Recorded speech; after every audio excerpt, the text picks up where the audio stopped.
রাজধানীর foreign service একাডেমিতে রাজনৈতিক দলগুলোর সঙ্গে জাতীয় ঐকমত্য কমিশনের আলোচনা চলছে। বিটিভির সৌজন্যে আমরা সরাসরি সেখানে যুক্ত হচ্ছে।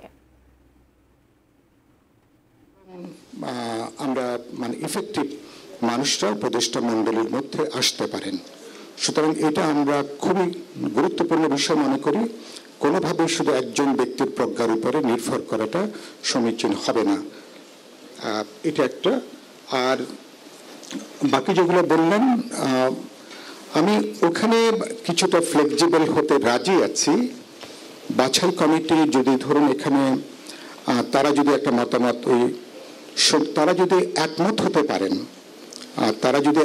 হতে পারেন উপদেষ্টা মণ্ডলী, আমরা বলেছি 11 জন, 15 জনের প্রস্তাব করবেন, নিম্ন কক্ষে একটা শুনানি হবে, শুনানি থেকে তারপরে সেখান থেকে 11 জন এবং সেখান থেকে প্রধান উপদেষ্টা সহ 7 জন আমরা বলেছি যে তারা এই শুনানির মধ্য দিয়ে তারা ঠিক হবেন, উপর থেকে যাদের নামের জায়গাটা আসবে।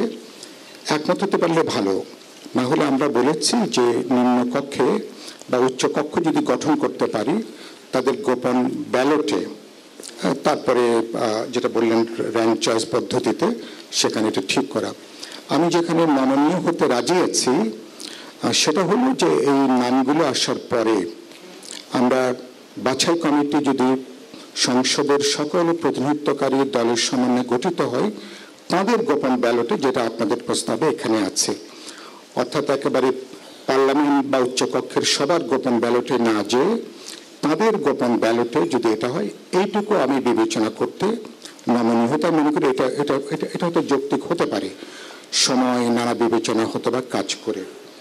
আমি সেদিক থেকে সেজন্য মনে করি যে এগুলো আপনারা বিবেচনা করবেন। আমাদের যে বন্ধুরা বিভিন্ন গুরুত্বপূর্ণ রাজনৈতিক দলের দেশের সবাই এখানে উপস্থিত আছেন, যেখানে এটাকে আরো মতামত নেওয়া, আরেকটু ডেমোক্রেটিক হওয়া, ইনক্লুসিভ হওয়া, অন্যদেরকে যুক্ত করার সুযোগ আছে, এই সুযোগটা অতি অবশ্যই এক্সপ্লোর করা দরকার।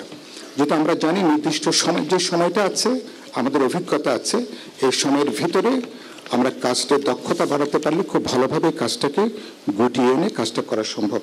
শেষ যে কথাটা বলি, বাকি যেটা বলেছেন সেটা আমি আপনার সঙ্গে একমত হব।